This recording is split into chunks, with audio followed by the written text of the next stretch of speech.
好，今日又開始繼續講埋個故事落去啦。上一節係講到第3章嘅，係啊，而家開始第4章，尋找解決方法。小南同佢啲朋友們聚在一起，討論如何清理海洋。小星建議，我哋可以組織一次大清理活動，大家一齊幫忙。奧利就提出，我哋仲可以話俾其他海洋生物聽，等佢哋亦都加入。小南覺得呢個係一個好嘅主意，於是佢哋開始制定計劃，準備海洋清理活動。佢哋決定邀請所有嘅海洋生物參加，亦都喺活動裏面分享保護海洋嘅知識。Yes. 第5章，清理活動的準備。清理活動，佢要清理啲垃圾啊嘛，佢話要整個活動啊嘛，好似大掃除咁咯。佢要清理啲垃圾啊，但係因為海洋唔係大掃除冇得抹噶嘛，要清走噶嘛，唔使抹嘢噶嘛，因為冇污糟嘅啫，純粹啲垃圾。好嚟啦，小南同佢啲朋友們開始忙碌起嚟啦，製作海報啦，話俾其他海洋生物關於清理活動嘅時間同埋地點。佢哋還準備咗一啲小獎品喎，鼓勵大家參加。小艾準備設計海報，負責設計海報；奧利負責宣傳。宣傳即係好似咧街嗰度啲人派傳單咧，嗰啲人有啲咪揸咗度講嘢，呢咪宣傳咯。哦。你唔係唔會知噶嘛，佢就話俾你知啊，咁你攞傳單咪知。小星咧就準備美味嘅海草點心，等大家喺活動之後能夠享受美食。係啊。有兩蚊點住啊？海草點心我唔知啊。活動嘅日子越嚟越近。哇！小南感到又興奮又緊張，佢希望所有嘅海洋生物都能夠參加，一齊為咗保護海洋而努力。第6章，清理活動的開始。活動嘅嗰一日，小南同佢啲朋友們一早就嚟到活動嘅地點。海洋中聚集咗好多海洋生物，大家都帶住笑容，期待住呢次活動嘅開始。小南企喺前面，鼓勵大家，就講啦：今日我哋一齊清理海洋，令等我哋嘅家變得更加美麗。就喺大家嘅努力下，海洋裏嘅垃圾逐漸被清理乾淨。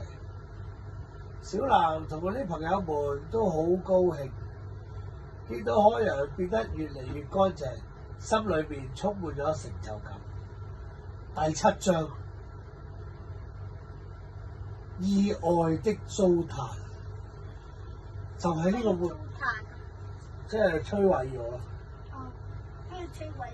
即係好似火山爆發咁嘅摧毀晒啲嘢。哦。就喺呢個活動進行得如火如荼嘅時候，小南突然間聽到一把好微弱嘅求救聲。佢好快速咁游向呢個聲音嘅來源，發現咗一隻小海龜被膠袋困住咗啊！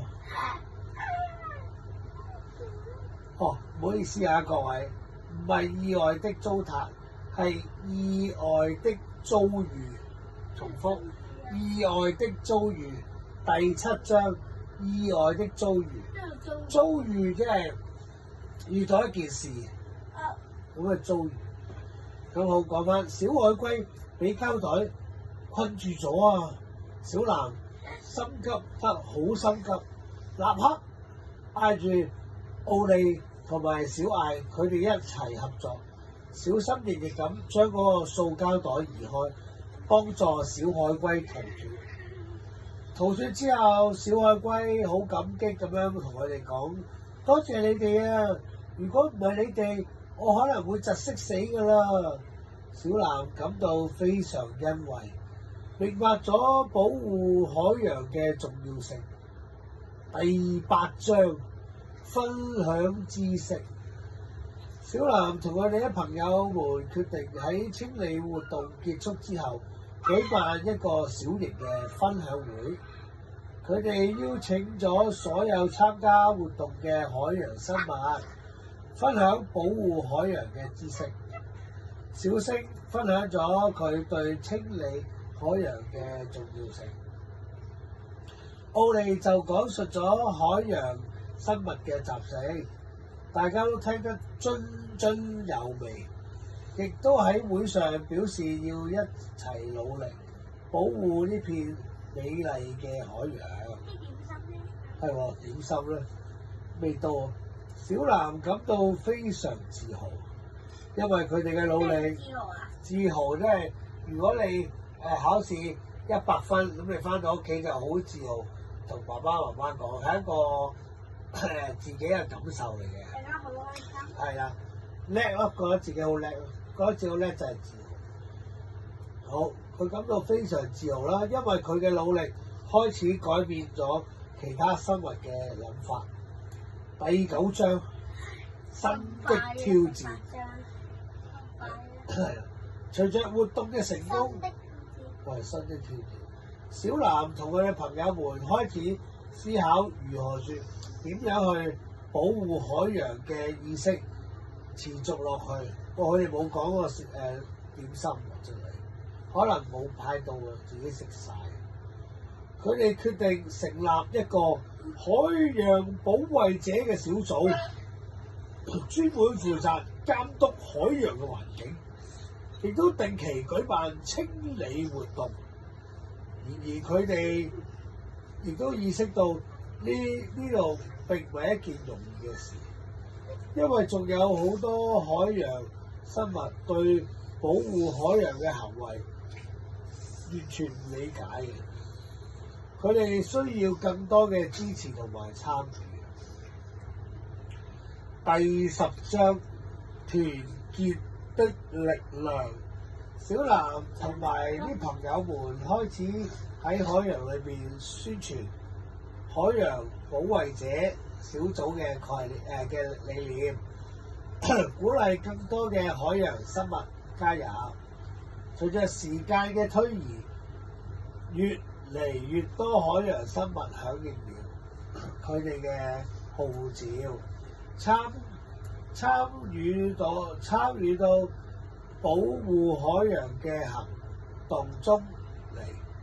小藍感到非常高興，因為佢哋嘅努力開始產生咗影響，海洋變得更加美麗。大家都喺一齊合作，令到呢片海洋成為每個生物嘅家。第11章向人類發出呼籲。咩叫呼籲？呼籲即係希望你哋會咁做咯。啲人會話：呼籲你哋小心火燭，小心用火咁樣嘅呼籲提醒咯。咁你提醒係喎，啲火用煮完嘢食記得熄爐喎咁樣。呼籲即係提醒。小藍同佢啲朋友們決定咗，並唔係單單保護海洋，仲要同岸上邊嘅人類發出呼喚。佢哋開始計劃一次特別嘅活動，邀請人類嚟到海洋，了解海洋生物嘅生活。海洋生物咁咧都唔識講呢度嘅卡神啦噃。呢啲識啊，呢度嘅海洋識。亦都點會細粒啊？呢小藍係海豚嚟喎，亦都一齊努力保護海洋。小藍希望透過呢次活動，等人類明白佢哋嘅行為會影響海洋，從而改變佢哋嘅生活方式。第12章首次人類探訪。咩首次啊？即係第一次，首次即係第一次咯。終於活動嘅日子嚟臨啊！小藍同佢啲朋友們準備咗一個精彩嘅節目，顯示海洋嘅美麗同埋脆弱。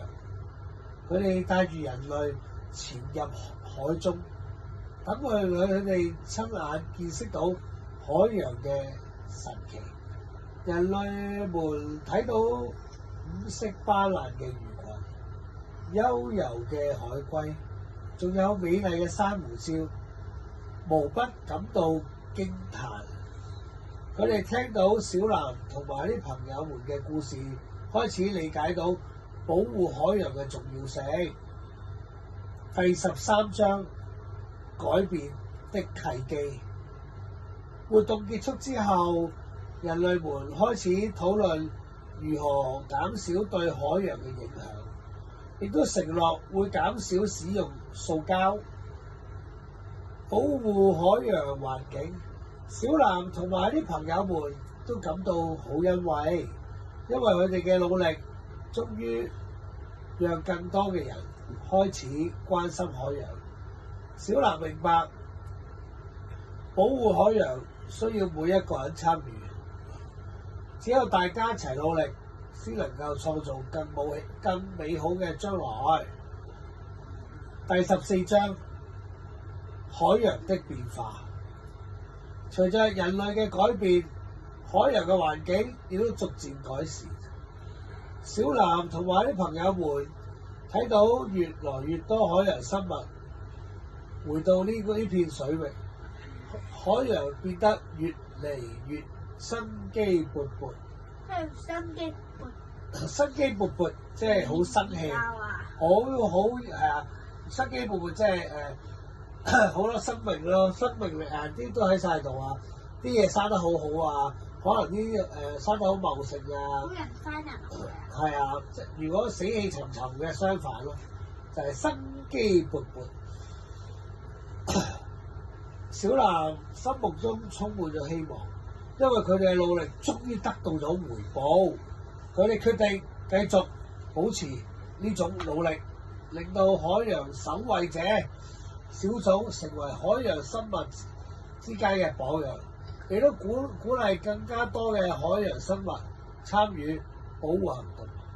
第15章永恆的守護者。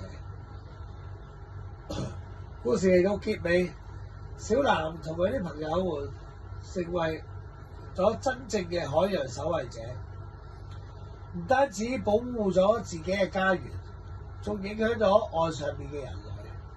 佢哋明白到保護大自然係每一個生命嘅責任，只有愛惜同埋珍惜愛護大自然，先能夠讓呢片海洋永遠咁美麗。呢個故事話俾孩子們聽，所有人類聽，愛護大自然、保護環境嘅重要性，以及每個人都能夠成為改變嘅一部分。如果有愛同埋勇氣，未來就會變得更加好。故事就嚟到呢度啦，希望所有嘅人類都愛護大自然，同埋保護呢個海洋，珍惜生命。拜拜。